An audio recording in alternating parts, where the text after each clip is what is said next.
नमस्कार दोस्तों, हमारे नए YouTube channel knowledge with Rahul Babra में आपका स्वागत है।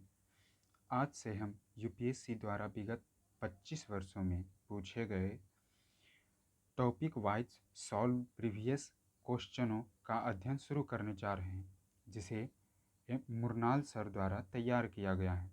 इसमें हम प्रत्येक दिन 10 प्रश्नों को कवर करेंगे, इसलिए हर दिन हमारे वीडियो को देखने के लिए हमारे यूट्यूब चैनल को सब्सक्राइब करना न भूलें, और अगर वीडियो आपको अच्छा लगे तो इसे लाइक करना न भूलें।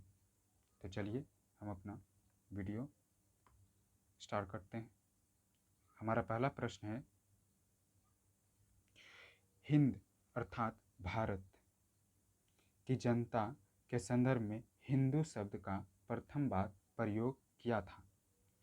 तो चलिए बताइए इसका उत्तर क्या होगा। इसका उत्तर होगा ऑप्शन डी, अरबों ने। अरबों ने पहली बार हिंद की जनता के लिए हिंदू शब्द का प्रयोग किया। तो चलिए इसका विस्तृत अध्ययन देखते हैं। कह रहा है, हिंद अर्थात हिंदू शब्द का प्रथम बार प्रयोग अरबों ने किया। अरबी लोग स के स्थान पर ह शब्द का प्रयोग करते थे, अतः सिंधु को उन्होंने हिंदू कहा। अल-बरूनी ने किताब उल हिंद, यहाँ पे ध्यान देने योग्य बात यह है कि अल-बरूनी द्वारा लिखा गया पुस्तक किताब अल हिंद में भारतीयों के लिए हिंदू शब्द का प्रयोग किया गया। तो चलिए अब अगले प्रश्न पर बढ़ते हैं। हमारा अगला प्रश्न है, निम्नलिखित में से कौन सी वह ब्रह्मवादिनी थी जिसने कुछ वेद मंत्रों की रचना की थी। तो चलिए इसका उत्तर बताइए। इसका उत्तर होगा ऑप्शन ए, लोपामुद्रा। तो चलिए अब इसका डिस्कशन देखते हैं।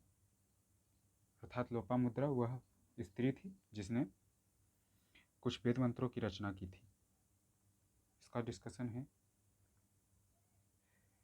लोपामुद्रा, घोषा, सिक्ता, विश्ववारा, अपाला, निवावरी आदि विदुषी स्त्रियों ने वेद मंत्रों अर्थात वैदिक ऋचाओं की रचना की थी।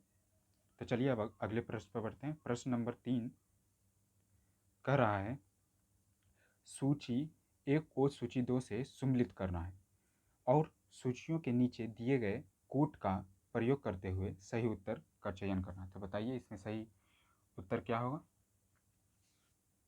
इसका सही उत्तर होगा option D. Option D option D के अनुसार हो जाएगा, विक्रम संवत्सर का आरंभ 58 ईसा पूर्व में किया गया था। शक संवत्सर का आरंभ 78 ईस्वी में किया गया था। यहाँ पे ध्यान दीजिएगा, विक्रम संवत्सर 58 ईसा पूर्व में किया गया था और शक संवत्सर 78 ईस्वी में किया गया था। हमारा अगला है गुप्त संवत्सर। गुप्त संवत्सर का जो प्रचलन हुआ था वो 320 ईसा पूर्व ईस्वी से आरंभ हुआ था।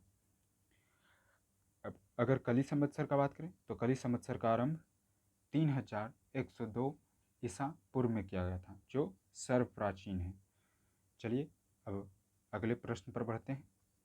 हमारा अगला प्रश्न है, गुप्त काल में निम्नलिखित संस्कृत नाटकों में स्त्री और शूद्र बोलते थे, अर्थात स्त्री और शूद्र कौन सी भाषा का प्रयोग करते थे नाटकों में। तो इसका सही उत्तर होगा प्रकृत भाषा, अर्थात गुप्त काल में के नाटकों में स्त्रियों और शूद्रों द्वारा प्रकृत भाषा बोली जाती थी। चलिए अब इसका डिस्कशन देखते हैं।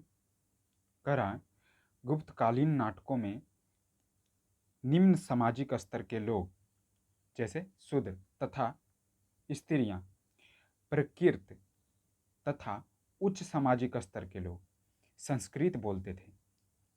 चलिए अब अगले प्रश्न में बढ़ते हैं। प्रश्न नंबर 5 कह रहा है, अशोक ने अपने अभिलेखों में सामान्यतः किस नाम का उल्लेख हुआ है वह है। तो बताइए अशोक ने अपने अधिकतर शिलालेखों में कौन सा नाम का उल्लेख किया है? ये बहुत आसान कोई प्रश्न है। तो इसका उत्तर होगा ऑप्शन डी। जैसा कि आप सब जानते होंगे कि अशोक ने अपने अभिलेखों में प्रियदर्शी नाम का उल्लेख किया है। तो चलिए अब इसके विस्तृत अध्ययन को देखते हैं। कह रहा है अशोक ने अधिकांश अभिलेखों में उसे प्रियदर्शी ही कहा गया है। यद्यपि कुछ अभिलेखों में देवानाम प्रिय तथा अशोक के नाम का भी उल्लेख मिलता है। तो चलिए अब अगले प्रश्न पर बढ़ते हैं। हमारा प्रश्न नंबर 6 है, प्राचीन संस्कृत ग्रंथों में प्राप्त यवनप्रिय शब्द का घोतक था। घोतक अर्थात अर्थ होता था। तो यवनप्रिय का अर्थ क्या होता था? चलिए बताइए। तो यवनप्रिय शब्द का अर्थ होता था काली मिर्च। काली मिर्च को संस्कृत ग्रंथों में यवनप्रिय शब्द के नाम से बताया गया है। तो चलिए अब इसका अध्ययन देखते हैं। कह रहा है यवन इंडो ग्रीक थे, उन्हें काली मिर्च बहुत अधिक पसंद थी, इसलिए काली मिर्च का नाम यवन प्रिय हो गया। तब से इसे यवन प्रिय नाम से जाना जाता है।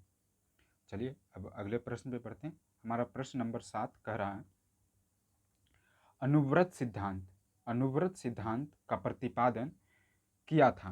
मतलब कौन से धर्म ने अनुव्रत सिद्धांत का प्रतिपादन किया था? तो इसका सही उत्तर हो जाएगा ऑप्शन सी, जैन धर्म ने। चलिए देखते हैं।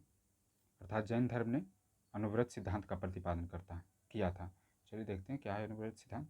कह रहा है जैन धर्मों में 5 महाव्रत थे। जैन धर्म में 5 महाव्रत थे। कौन कौन से?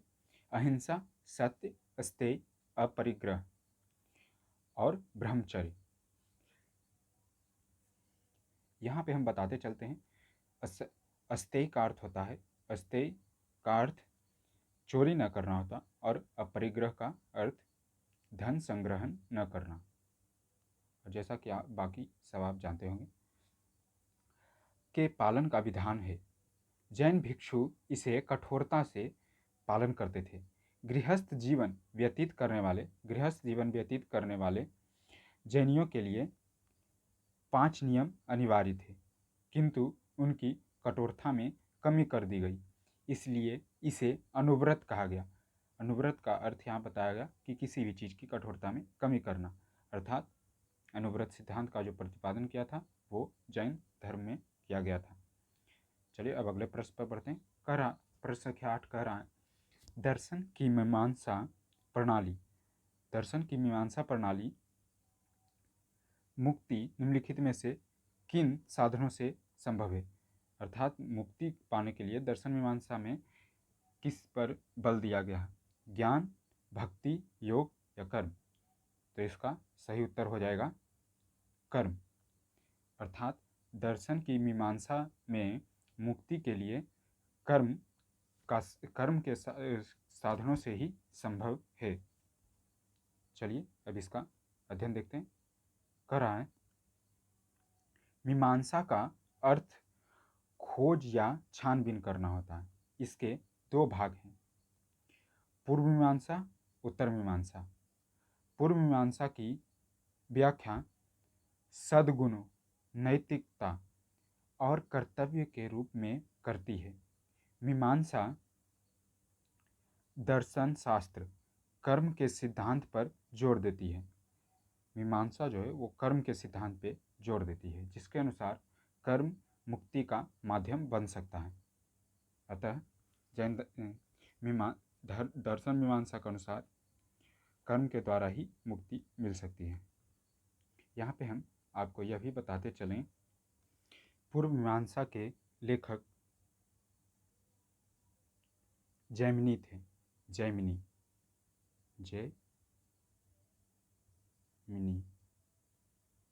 और उत्तर मीमांसा के लेखक वादरायन थे। रायन। चलिए अब अगले प्रश्न पर बढ़ते हैं। इस प्रश्न में हम और बताना चाहेंगे कि दर्शन जो हमारे जो दर्शन है, दर्शनों की संख्या 6 है। 6 है। चलिए अब अगले प्रश्न पर बढ़ते हैं। हमारा अगला प्रश्न कह रहा है, प्रश्न नंबर 9, चोल काल के दौरान नटराज की नटराज की जो कांस्य प्रतिमा है देवता को निरपवाद रूप में निम्नलिखित के साथ दिखाती है, अर्थात देवता को निरपवाद रूप में कितने हाथों के साथ दिखाती है। तो इसका सही उत्तर होगा, नटराज की जो प्रतिमा है वो 4 हाथों के साथ दिखाती है, अर्थात चोल काल के दौरान नटराज की कांस्य प्रतिमा देवता को 4 हाथों के साथ दिखाती है। तो चलिए अब इसका विस्तृत अध्ययन देखते हैं। कह रहा है, नटराज की 4 हाथों वाली कांस्य प्रतिमा चोल काल की मूर्तिकला का सर्वोत्तम उदाहरण है। तो चलिए अब अगले प्रश्न पर बढ़ते हैं। हमारा अंतिम प्रश्न संख्या 10 कह रहा है, प्राचीन युग में के विश्वोत्पत्ति विषयक धारणाओं के अनुसार 4 युगों के चक्र का क्रम इस प्रकार है। तो बताइए इसमें कौन सा है जिसमें काल चक्र को सही ढंग से दर्शाया गया है। तो इसका सही उत्तर होगा ऑप्शन सी, अर्थात युगों का काल चक्र में प्रथम युग है कृतयुग, द्वितीय त्रेतायुग, तृतीय द्वापर युग और अंतिम कलयुग। तो चलिए अब इसका अध्ययन देखते हैं। कह रहा है, सृष्टि के संपूर्ण काल को 4 युगों में बांटा गया है, जिसका क्रम इस प्रकार है, कृतयुग, त्रेतायुग, द्वापर युग, कलयुग। तो इस तरह हमारा आज का वीडियो समाप्त हुआ। तो दोस्तों, हमारे अगर वीडियो आपको अच्छा लगा हो तो इसे लाइक और सब्सक्राइब करना न भूलें।